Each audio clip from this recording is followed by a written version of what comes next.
Hi, and welcome. We're so excited that you chose to join us today. And we hope that this message will inspire you to live the life that God designed you to live. For this message or others like it, you can go to our website or you can find us on our YouTube channel. Now sit back, relax, enjoy this message. Church, officially, we had our first church service October 5th, I think it was, October 5th, 1980. So that's how long we've been a church. And so we're going to be celebrating 30 years. And so next Sunday, Kevin will... Somewhere on the line, somebody got a vision about pictures and started taking them. And boy, did they take them, because we have lots of pictures. And we have videos of mission trips, and it's kind of some of our historic mission trips where we were the first ones to have an open-air meeting in Phnom Penh, Cambodia, out in the open square. They had had one 15 years earlier. The communist government shut them down. And so we were the first ones in 15 years that had that opportunity, and that was quite a trip. And then, again, going into Vietnam, we were the first ones. In fact, the day we took off, my wife sent me an email when we got to Cambodia. She sent me an email saying that the religious affairs officer in Vietnam had just signed a document saying that they would allow meetings, public meetings, or something like that. My wife can tell you all the details. But so we had our first meetings. We were scrutinized by the communist government, and actually they went back again in the second year, and they had to perform for the representatives of the government, and they actually got a tremendous compliment after they performed or sang for them. They didn't say anything. Did you guys hear the story? They just got up, walked out, and they're like, "Well, did we pass or not?" And so then, I don't know how long later, the representative comes back in and says, "They say that you guys can play, and they say that you're a lot better than the decorations," or something like that. Wasn't that what it was? Something like that. And so that was a historic event. So anyways, we got a lot of mission trip videos. Got videos of the first time I went to Ukraine with Peter Mell. He almost got me arrested. So we actually have videos of being on the steps of this building, and the soldiers coming, and the paddy wagons coming, and the dogs. And I really thought we weren't going to get out of there without getting arrested. But anyway, so we have a lot of videos. Second time they went, I know they had services, and when they gave the altar call, this is one of those experiences. When they gave the altar call, they said, "If you'd like to receive Christ, stand to your feet." The whole group stood. They thought they misunderstood, to the interpreter, "Sit down." I think they did it 2 or 3 times. What we're asking you to do is walk away from communism, walk away from every other false ideal, and accept Christ tonight. Give your life totally to Him. If you'd like to do that, stand to your feet. They all stood up again. So finally, after it was either the second or the third time, they just figured they all wanted to get saved. So I think they were in that crusade. They had about 1,000 or 2,000 people get saved, and then a church started from that, which is still going today. There's actually a couple of churches in that city, and so it was Ukraine. First time I got kissed by a man. Somebody, they should tell you about that. You sit down, that you may get kissed, because they kiss you on the cheeks and stuff. You ever seen that in a foreign? How they do that? Foreigners do that. I wish somebody would have told me that, because when this guy kissed me on the cheeks, I'm just like, I didn't even know what to do. I was in a state of shock, so it would help for somebody to prep me on that a little bit, so I could have braced myself. Go, okay, yeah, sure. Let's not do that again, all right? I want to say, don't ever do that again. I'm going to hurt you, But anyway, so we got a lot of videos and actually a lot of pictures. So I don't know if it'll work out, but we're going to try to put them up. And I think some of you may not want to see them all. Maybe some of you would be overjoyed. I don't know, but it shows really the faithfulness of God more than anything. If God hadn't been on our side, or I should say, if we had not been on God's side, we would have never made it. And that's the facts. And so we're still going and planning on going ever strong in the years ahead. Got a vision for what the future will look like for us, and believe that we will get there. Praise God. But I want to just share a little message here with you. And I asked Stan, I think I saw Stan here. I asked him to sing some of the old songs. We used to have a radio broadcast called, what was it called? Country Bible Broadcast, I think it was. Something like that. And so Stan sang the opening lead-in to the broadcast. He wrote a song about the church. And it went something like, oh, take me down to that old country church where the Lord is doing His work.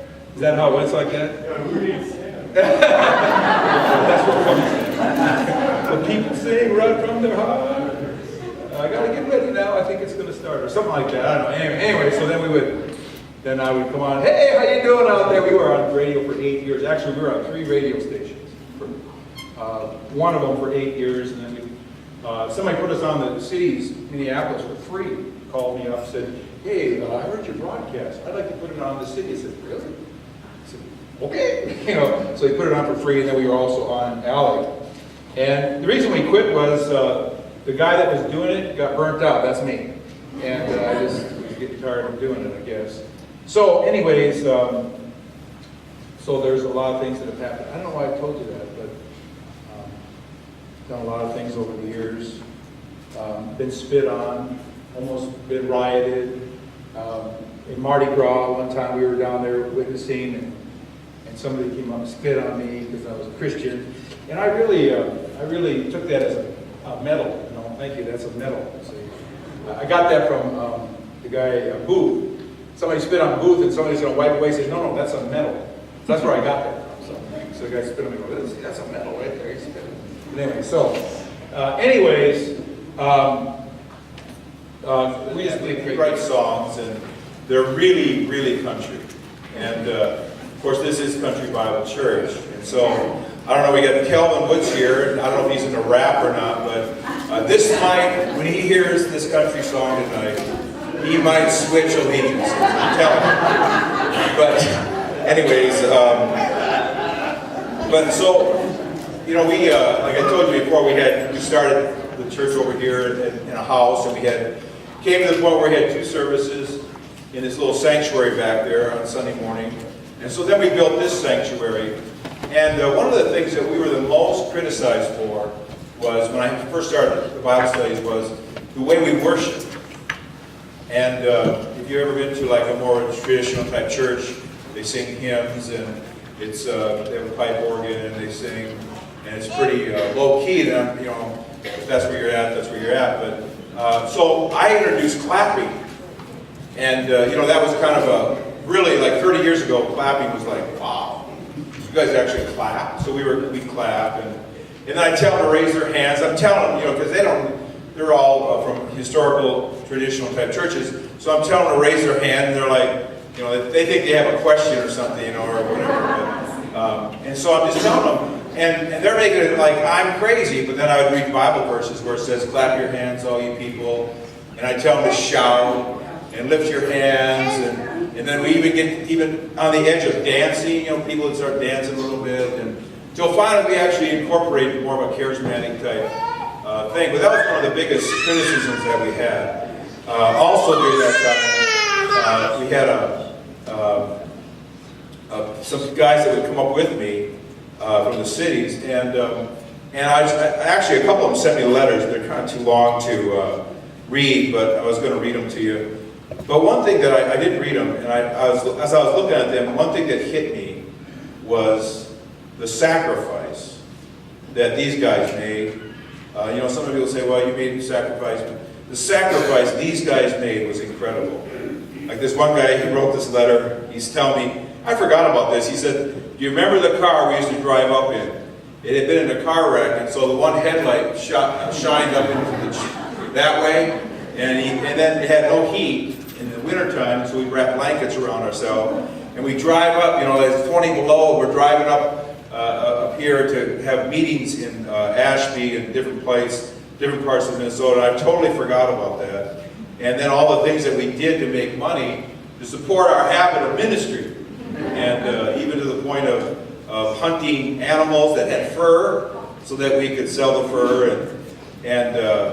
But in the end, he just says, and so I mean, I just think about that. You know, Kevin said this the other day. He said the church is built by sacrifice, and you know, nothing produces life until somebody lays their life down.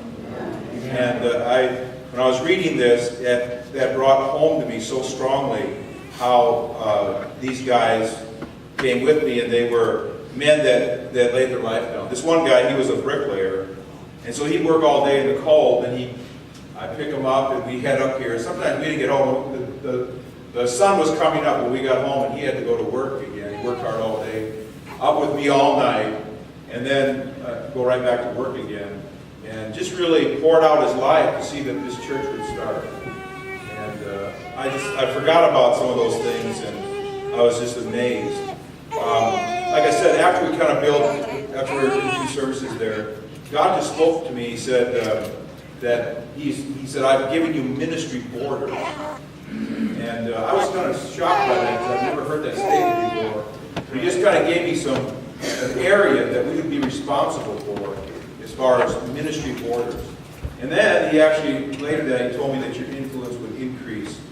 And so during that time, we began after the week after he told me that next Sunday, some people were there, and I said, hey, where are you from? And they were from the area that the Lord said, I've expanded your borders. And so I thought, that's interesting. Actually, at the time, I didn't even know ministries had borders. I'd never even heard the term. I didn't know it was a New Testament term.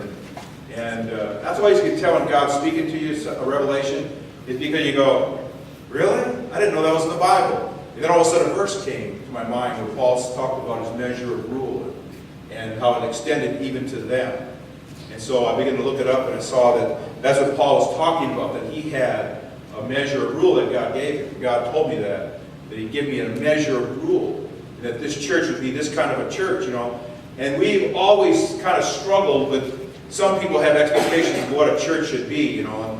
You have the loving pastor, which I am that, a loving guy, and then you have, you know, and then like when I would get up to preach or something, it just seemed like, you know, more of a lion wanted to roar than a you know, lamb wanted to, you know, that kind of a thing, you know. And so it was hard to try to fit into a typical type pattern. And I think what God was doing was he was just, I was expressing what he made me to be. And what we have to do, you know, I think in the days ahead, I'm kind of talking about the past, and Kevin's been kind of talking about where we're headed, which I think is a good combination. Yeah. But we started doing mission trips up into Canada, and we even went to the Arctic Circle. Sharon went with us one time to the Arctic Circle, and I can tell you weeks of stories about that. We went up there where there was no trees or anything, but it was wild. But anyway, so, another thing that we did at that time was God gave me a bunch of ideas for plays and productions. And so we did this Christmas production. This is the final story I'm going to tell you about.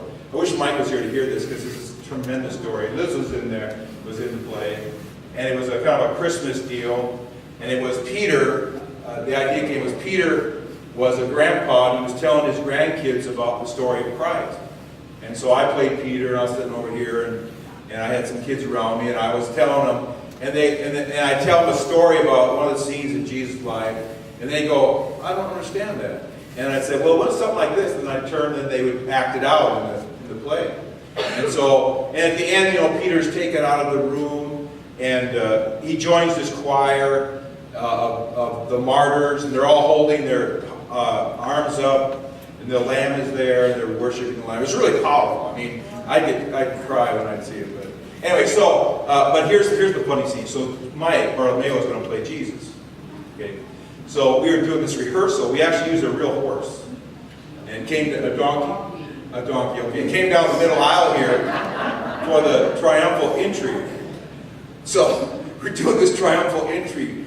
Mike's definitely afraid of horses. Now he keeps telling me he was a Marine for 6 years, but and this horse was only about or donkey, okay, it was only about this big. I'm not kidding. It was, you could barely, I mean, you could just go up to it and just kind of sit on it. That's how small it was. And so we're doing the practice. Well, we had these cords everywhere, and so he's like, I can't get on that thing. He's just being, I go, come on, man, look how little it is. You're almost bigger than the thing. And so we're coaxing him and everything. So finally he gets on it. And so he's going to ride this thing down the middle aisle. And so I'm sitting over there watching this thing, and he's like petrified. Now, what's funny about this is years ago, there used to be this song that all the Bible churches sang. It was, I'll Ride With You. And that was Mike's favorite song. Will You Ride With Me? And so I used to tease Mike, I guess your answer is no. But, so anyway, so here he is. We're still practicing. And the scene is Jesus' triumphal entry into Jerusalem, where he's going to give his life for the sins of the world. So the horse comes up, or the pony donkey, okay, the donkey comes up. And make sure you tell Mike I said this. And his back foot, the horse, or donkey, back foot, gets caught on one of the cords that's not taped on. And so it does a little skip. When that horse does that skip, Mike bolts. He takes off running. I start laughing because here it is Jesus riding into Jerusalem to give his life. A horse does a little skip, there goes Jesus running for his life. So anyway, I laughed so hard, we almost didn't get to finish practicing. But that was one of the things that we teased Mike about for a long time. But I just want you to realize that, anytime you see God doing something, there's some serious sacrifice. People's lives are touched. There's some serious sacrifice going on. And I just want you to know about these guys that came up with me and sacrificed so much that this church could be born. And so stand. Are you ready? All right. I should just take this opportunity here. See, Miss Kate, just come up here, stand. This is my youngest daughter, Miss Kate. So, now just look at this. This was our crew this summer.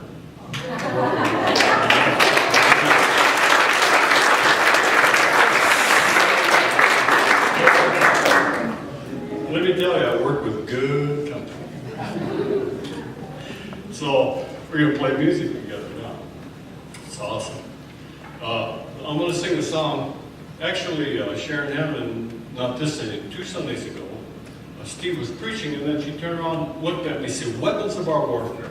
And that was an old song that I wrote, and it was so long ago, I think I almost forgot about it. But so, and I haven't sang this song for maybe 15, 20 years. And I thought, well, that's an old one. Maybe I should work that up. And so I got together. Now, John wasn't in it, Andy wasn't in it, but us, and he's giving instructions. So you can see we're trying to work everybody into this thing. But we had a good time working on this song. Oh, it's going to turn out.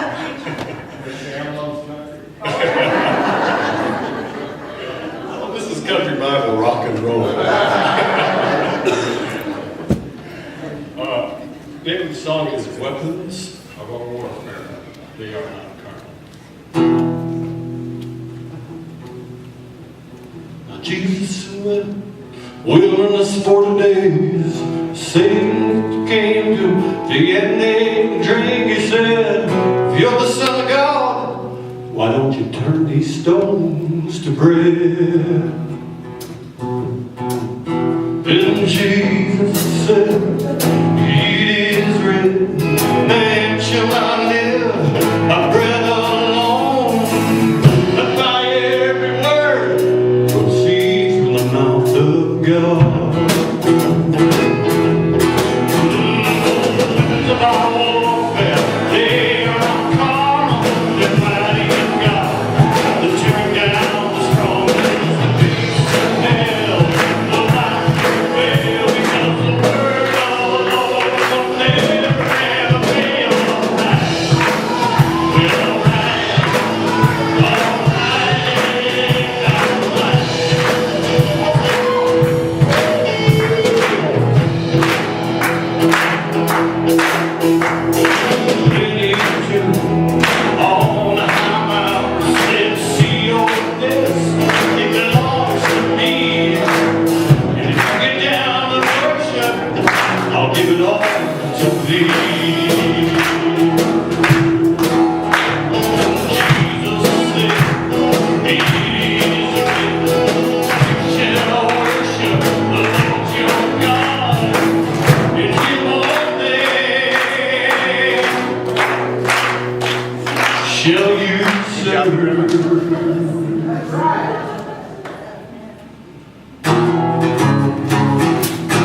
can hope for more, right? Amen. Well, actually, Kevin told me to share something with you. You already did. That some of you have heard me tell this vision that I had one time years ago, and but when Kevin was talking last night, it just hit me that I thought of it differently than what I had thought before. And most of you know, you've heard me tell the story when the Destiny Center was, we were in the middle of building it. We ran out of money. And so it got to be a kind of a bad deal because it's sitting out there on the interstate. And it was just a shell. We had no money, no way to go forward. And so I was sitting there thinking of ways what to do with it. Like maybe I could sell it for a hay barn or something. You know, it was a depressing thing. And so one Sunday morning, I was up here on the platform, and I can't remember what we were doing, but we were kind of having a seeking the Lord time. And all of a sudden, I just started feeling the presence kept getting stronger and stronger over me. And all of a sudden, I had like a open vision where I kind of went to the Destiny Center, and when I got there, I saw Jesus sitting there, and he was crying. I mean, it's kind of a weird vision, I know, but he was crying. And then when I walked up, he said, "No, people don't care about this like I do." And then I saw some things about the Destiny Center. And I was so overwhelmed that I went to fall on my knees, but I just kind of had no strength, and I just fell on my face, and I was just weeping. And so I saw some things about, how God would use it, and things like that. And so I just laid there weeping. I don't know what everybody else was doing. I was supposed to be leading the service, but... and so then it was like, I could just see, I saw all this. And then it's like everything went black in my mind. All I could kind of hear is myself weeping. And then all of a sudden I could hear in the distance like somebody was speaking. It's really strange, but I could hear somebody speaking about it. What is that? And then just like a flash, something came in front of me. I was here. And the building was full, and there was kind of people sitting out in the foyer there. And I looked in the front, I looked into the doors there, back here, and I saw Jesus speaking. He was up here on the stage, and he was speaking. And he would make points, and he would step down the steps, and then he would make these points, and he'd go back up again, and he would, just like a preacher would, which was different than my image of him, because I always thought he had sat with his hands folded and just shared, and he was moving, and he was speaking. And then I heard this voice say, "The Master is in the house." And I always kind of pictured that as being like a revival, like there would be a revival or something like that. But last night when Kevin was talking about the government of God, all of a sudden, it's just like it hit me, that came back. And I thought, that's what it's referring to, is the government. He's the head of the government. He's the king of the kingdom. And well, I don't know if this has anything to do with it, but then I thought to myself, well, I'm supposed to be preaching. Where am I? And I looked around for me, and then I was over here somewhere, leaning up against the wall, but I was real little. And I thought, look at him, this little guy now. And so I just believe that is a picture of his authority coming into the house, and that he would be the one that would have the authority, and that we would exercise his authority and not just man's authority. And so anyways, that's what I saw, and Kevin told me to share it, and I'm obedient. Let's give Kevin a good hand.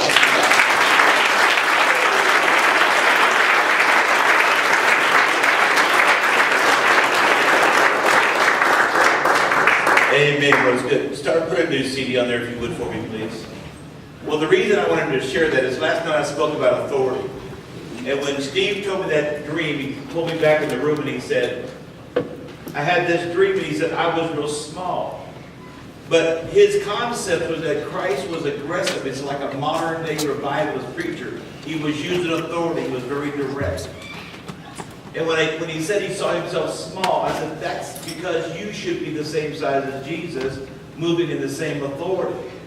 And so what happens is that we have got to struggle to match the level of authority for the assignment that God gave us. We've got to struggle to get that place, that we move in the same authority. We can move in the same doctrine, but that's not the same as authority.